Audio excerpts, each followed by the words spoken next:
సనాతన ధర్మ పరిరక్షణకు ప్రతి ఒక్కరు ముందుకు రావాలని, ధర్మస్థాపన ద్వారానే లోకం సుభిక్షంగా ఉంటుందని అఖిల భారత హనుమాన్ దీక్ష పీఠాధిపతి దుర్గాప్రసాద్ స్వామీజీ తెలిపారు. సిద్దిపేట జిల్లా కేంద్రంలోని ఆర్యవైశ్య సంఘ కార్యాలయంలో దుర్గాప్రసాద్ స్వామీజీ మీడియాతో మాట్లాడారు. లోక కళ్యాణార్థం సమాజం సుభిక్షంగా ఉండాలనే సదుద్దేశంతో కోటి హనుమాన్ చాలీసా పారాయణం సంకల్పం చేస్తే అద్భుతంగా జరిగిందని గుర్తు చేశారు.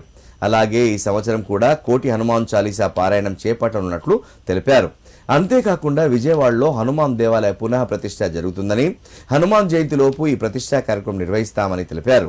ఈ కార్యక్రమ సంకల్పం కోసం హనుమాన్ వైభవం అందరికీ తెలిసేలా స్వామివారి అనుగ్రహం అందరికీ అందాలనే సంకల్పంతో 108 గ్రామాల సందర్శన చేయనున్నట్లు చెప్పారు. అలాగే 2 రాష్ట్రాలలో ఉన్న హనుమాన్ దీక్ష కమిటీలను రద్దు చేస్తున్నట్లు ప్రకటించారు.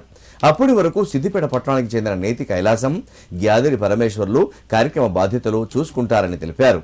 ఈ నెల 25 రథసప్తమి రోజున కళ్లకు ఆశ్రమంలో రాష్ట్ర కార్యవర్గ సమావేశం నిర్వహించి 108 గ్రామాలను, కార్యక్రమ వివరాలను ప్రకటించనున్నట్లు తెలిపారు. రథసప్తమి రోజు ఆశ్రమంలో జరిగే ఈ బృహత్ కార్యక్రమంలో ప్రతి ఒక్క హిందూ సనాతన సైనికునిలా పాల్గొనాలని పిలుపునిచ్చారు.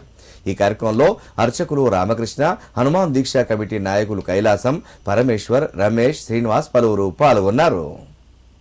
ధర్మాన్ని రక్షిస్తే ధర్మం మనం రక్షిస్తుందని, ధర్మస్థాపన ద్వారానే యావత్ ప్రపంచం అంతా సుఖంగా ఉంటుంది.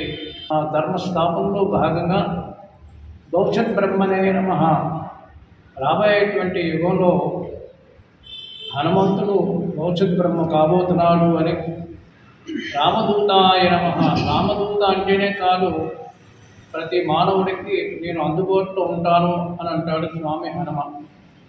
మరి అలాంటి హనుమత్ దీక్షా పీఠం లోకమంతా సస్యశ్యామలంగా, సుభిక్షంగా, ఆరోగ్యప్రదంగా, ఐశ్వర్యప్రదంగా, ధైర్యంగా, ఏ బాధం లేకుండా ఉండాలి అనే పోయిన 2024 సంవత్సరంలో తిరుమల తిరుపతి దేవస్థానం వాళ్ళు సౌజన్యంతో ఒకే ఆసనంలో 1,00,000 మందితో హనుమాన్ చాలీసా పారాయణం జరిగింది తిరుమల తిరుపతి దేవస్థానం తిరుపతిలో.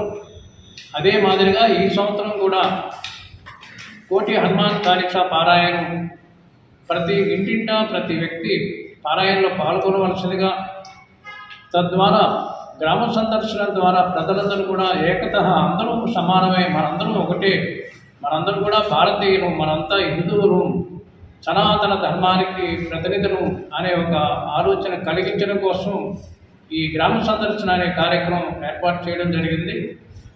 అలాగే హనుమత్ దీక్షా పీఠంలో జరిగేటువంటి పునఃప్రతిష్ఠ నిర్మాణంలో భాగంగా మే నెలలో జరిగేటువంటి హనుమత్ జయంతిని పురస్కరించుకొని వేద పండితులైనటువంటి శ్రీమాన్ రామకృష్ణాచార్య వారు దాని యొక్క మహాయజ్ఞాన్ని ప్రతిష్ఠ కార్యక్రమం వారి పర్యవేక్షణలో జరగబోతుంది.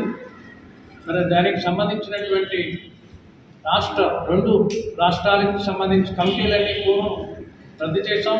నూతన ఉత్తేజాన్ని కలిగించడం కోసం యువకులందరూ కూడా మన సనాతన ధర్మాన్ని, మన సంస్కృతి, మన సంప్రదాయాలు, ఆచారాన్ని కొనసాగించేట్టుగా హనుమత్ దీక్షా పీఠాన్ని ముందుకు తీసుకెళ్ళి ప్రపంచానికి అందించేట్టుగా మేము 2 ఇన్ఛార్జీలుగా ఏర్పాటు చేస్తాం. వారే నేతి కైలాసం గారు, పరమేశ్వర్ గారిని ఏర్పాటు చేస్తాం. వారు ఇక్కడ కొన్ని కమిటీల వారీగా మండల, గ్రామ, జిల్లా కమిటీలు ఏర్పాటు చేసుకోబోతున్నారు. రేపు రథసప్తమి 25వ తారీఖు మన హైదరాబాద్ ఆశ్రమంలో రాష్ట్ర వ్యాప్తంగా కార్యవర్గ సమావేశాలు జరగబోతున్నాయి. ఆ సమావేశంలో 108 గ్రామాలు ఏ జిల్లాల్లో ఏ మండలాల్లో ఉంటాయనేది అక్కడ నిర్ణయాలు జరుగుతాయి. కాబట్టి హనుమత్ దీక్ష స్వాములందరూ కూడా ముందుకు వచ్చి ఏ గ్రామానికి అవసరం ఉంది, ఆ అవసరమైనటువంటి అందరూ కూడా ఇక్కడ పెద్దలందరినీ కూడా కలిసి సంప్రదించి 25వ తారీఖు జరగబోయేటువంటి రథసప్తంలో పాల్గొని స్వామివారి యొక్క కృపా కటాక్షాలు పొందవలసిందిగా అందరికీ, హనుమాన్ దీక్ష భక్తులందరికీ, ప్రతినిధులందరికీ అనేక మంగళ శాసనాలు అందిస్తుంది.